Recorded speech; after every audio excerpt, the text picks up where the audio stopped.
Bonjour à tous, je vais vous présenter dans cette vidéo la méthode qui consiste à résoudre une inéquation comparant une inverse et un réel. Alors l'inverse, c'est tout simplement 1 sur x, si x est mon nombre de départ. Donc 1 sur x, ça va être mon inverse, et mon réel, c'est le nombre k. Donc on va voir dans cette méthode comment résoudre des inéquations de la forme 1 sur x inférieur ou supérieur à k, avec k un réel. On va faire ça en deux étapes. Première étape, ça va être de résoudre l'équation 1 sur x égale k. Et la deuxième étape, ça va être de s'aider d'une représentation graphique de la fonction inverse. Alors voilà à quoi ressemble la fonction inverse. Tout simplement, c'est une hyperbole en deux morceaux. Donc la fonction 1 sur x, c'est celle qui est en bleu ici. Donc ça, c'est notre courbe de référence qu'on va utiliser pour tous les exemples de cette méthode. Tout simplement parce qu'on résout une inéquation qui compare l'inverse de x avec un réel. On va s'aider aussi d'une méthode précédente qui était de résoudre une inéquation graphiquement avec n'importe quelle fonction. Ici, on est avec la fonction inverse, mais on va utiliser le même principe que pour n'importe quelle fonction. Donc je vous mets ici en haut à droite le lien qui vous redirige vers la méthode qui consiste à résoudre graphiquement une inéquation qui compare une fonction et un nombre réel k. Et donc si j'utilise le même principe que cette vidéo, c'est ma fonction 1 sur x qu'on compare au réel k, donc je vais prendre k sur l'axe des ordonnées. Donc si je prends k par exemple ici, l'antécédent de k c'est 1 sur k, pourquoi? Parce que si je fais l'inverse de 1 sur k, si j'applique la fonction inverse avec 1 sur k, ça me donnait 1 sur 1 sur k qui est en fait k sur 1. L'inverse de 1 sur k c'est k sur 1, donc c'est k. Donc l'inverse de k c'est 1 sur k, mais l'inverse de 1 sur k c'est aussi k, ça marche dans les deux sens. Donc si je prends k en image, k en ordonnée, en antécédent, en x, je vais avoir 1 sur k. Donc ici déjà c'est ma première étape, c'est de résoudre l'équation 1 sur x égale k. Et la deuxième étape, ça va être en fonction de mon symbole, si c'est un inférieur ou un supérieur, ou un inférieur ou égal ou un supérieur ou égal, ça va être de colorier les points qui correspondent et de regarder les abscisses de ces points-là. Alors si je veux résoudre l'inéquation 1 sur x supérieur à k, je vais colorier les points qui sont au-dessus de ma droite en petit pointillé rouge, parce que c'est supérieur, donc ça va être au-dessus. Tous mes points en violet ici ont bien une ordonnée qui est plus grande que la valeur de k. Et donc les solutions de mon équation, ça va être toutes les valeurs qui vont être ici entre 0 et 1 sur k. Pourquoi? Parce que entre 0 et 1 sur k, mes valeurs qui sont ici, c'est toutes les abscisses de mes points qui sont en violet. Sur le même principe, si je veux résoudre 1 sur x inférieur à k, donc je vais colorier tous les points qui sont en dessous de ma droite en petit pointillé rouge, et les points qui sont en violet ici, tous les points en violet ont bien une ordonnée qui est plus petite que la valeur de k. Et donc mes solutions ici, ça va être quoi? Ça va être tout simplement tous les abscisses de mes points en violet, donc c'est tout sauf entre 0 et 1 sur k. Sur le même principe, si je prends k plutôt du côté négatif, en ordonnée, si je veux résoudre 1 sur x supérieur à k, je vais colorier tous les points qui sont au-dessus, donc là je vais avoir deux morceaux, je vais avoir tous les points en violet ici, plus tous les points là en violet ici. Les abscisses de ces points-là, ça va être mes solutions. Donc ça va être toutes les abscisses entre moins l'infini et 1 sur k.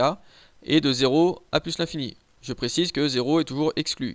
0 est exclu de l'ensemble de définitions de la fonction inverse. Donc forcément, il sera toujours exclu de mes solutions. Pourquoi? Parce que la fonction inverse n'est pas définie pour 0. 1 sur 0, ça n'existe pas. 0 n'a pas d'image. Et si je veux résoudre 1 sur x inférieur à k, je vais colorier tous les points qui sont en dessous, ici, de ma droite en pointillé rouge. Donc tous les points en violet ici ont bien une ordonnée qui est plus petite que k. Et donc mes solutions de mon inéquation, ce sera de 1 sur k jusqu'à 0, 0 exclu. Petite chose à penser, c'est pour les crochets du 1 sur k, à voir si 1 sur k fait partie ou pas des solutions. Si c'est inférieur strictement ou supérieur strictement, 1 sur k, il va falloir l'exclure, donc le crochet vers l'extérieur. Si c'est ou égal, comme les deux inéquations ici, alors 1 sur k fera partie de nos solutions. Puisque ce point-là, ici, aura une ordonnée qui sera égale à k, donc si c'est ou égal ici à k, et bien forcément on va prendre aussi en solution l'abscisse de ce point-là. Alors exemple, on va résoudre dans R les inéquations suivantes. Dans R, c'est-à-dire qu'on va être sur moins l'infini plus l'infini, c'est-à-dire que nos solutions, c'est tous les réels, tous les nombres que l'on connaît. Première inéquation, 1 sur x supérieur ou égal à 2. Alors quelles vont être mes solutions? Je vais m'aider d'une représentation graphique de la fonction inverse, donc celle-ci. Je vais placer 2 sur l'axe des ordonnées, donc si je place 2 sur l'axe des ordonnées ici, je trace ma droite en petit pointillé rouge ici, qui passe par 2 au niveau de l'axe des ordonnées. Je regarde le point d'intersection avec ma courbe, l'antécédent de 2 c'est 1 demi, l'inverse de 1 demi c'est bien 2, et réciproquement. Le symbole de mon inéquation ici c'est un supérieur ou égal, donc je vais colorier tous les points qui sont au-dessus de ma droite en petit pointillé rouge. Donc tous les points en violet ici que je viens de colorier sont bien au-dessus de 2, ont bien une ordonnée, l'ordonnée de mes points violets est bien supérieure à 2. C'est ou égal, donc je vais prendre le point qui est ici, que j'ai mis aussi en violet. Ce point-là, son ordonnée c'est 2. Donc l'abscisse de ce point-là fera partie de mes solutions. Donc les abscisses de tous mes points en violet sont les solutions de mon inéquation. Alors tous mes points en violet, en abscisse, je suis entre 0 et 1 demi. 0 exclu Et 1/2 inclus, pourquoi? Parce qu'on a dit qu'on prenait le point là, parce que c'était ou égal. Comme c'est supérieur ou égal à 2, le crochet de l'antécédent de 2, qui est 1/2, le crochet sera vers l'intérieur. Deuxième inéquation, 1 sur x inférieur strictement à 5 tiers. Donc je place 5 tiers sur l'axe des ordonnées. Je trace ma droite horizontale qui passe par 5 tiers. J'ai mon point d'intersection. L'antécédent de 5 tiers, c'est 3/5. Pourquoi? Parce que l'inverse de 3/5, c'est 5 tiers. Je vais colorier tous les points qui sont en dessous de ma droite en pointillé rouge, donc tous les points qui sont en violet ici. Pourquoi? Parce que c'était inférieur, donc je colorie en dessous. Mes solutions, ça va être toutes les abscisses de mes points en violet. Donc mon premier morceau ici, il va être entre moins l'infini et 0. Union.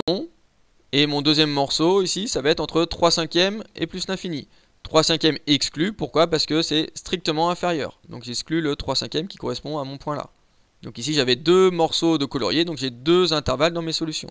Troisième inéquation, 1 sur x strictement inférieur à moins 3, je place le moins 3 toujours sur l'axe des ordonnées, je trace ma droite horizontale. Avant de colorier les points de ma courbe qui correspondent, je vais trouver l'antécédent de moins 3 par ma fonction inverse. L'antécédent de moins 3 c'est moins 1 tiers. Moins 1 tiers, si je fais l'inverse de moins 1 tiers, ça me donne bien moins 3. Maintenant je colorie les points qui correspondent. Alors ici c'est inférieur strictement, strictement inférieur, donc je vais colorier tous les points qui sont strictement en dessous. Donc c'est tous mes points qui sont en violet, sans prendre le point là, donc sans prendre le moins 1 tiers. Donc ici mes solutions ce sont les abscisses, toujours de mes points en violet. Donc on va être entre moins 1 tiers et 0. Moins 1 tiers exclu parce que c'est strictement inférieur. Donc S égale moins 1 tiers à 0, moins 1 tiers exclu, 0 exclu, parce que le 0 est toujours exclu de mes solutions. Dernière inéquation, 1 sur x inférieur ou égal à moins 3 quarts. Moins 3 quarts je le place sur l'axe des ordonnées toujours, donc je place moins 3 quarts. Je trace la droite horizontale en petit pointillé rouge. Je regarde son antécédent qui est moins 4 tiers. L'inverse de moins 4 tiers, c'est bien moins 3 quarts. Je colorie tous les points qui sont au-dessus de ma droite en petit pointillé rouge. Pourquoi? Parce que c'est supérieur. Supérieur ou égal, ça veut dire que c'est tous les points qui sont au-dessus ou sur ma droite en petit pointillé rouge. Donc je vais prendre le point là, donc je vais prendre l'abscisse de ce point là dans mes solutions. Donc le moins 4 tiers, il fera partie de mes solutions. Donc le premier morceau ici, on est entre moins l'infini et moins 4 tiers. Moins 4 tiers inclus, comme je viens de le dire. Union, et mon deuxième morceau, donc j'ai un deuxième intervalle, qui va être entre 0 et plus l'infini. 0 toujours exclu. J'espère que vous avez compris comment résoudre une inéquation comparant une inverse et un réel. Merci de m'avoir écouté, à bientôt.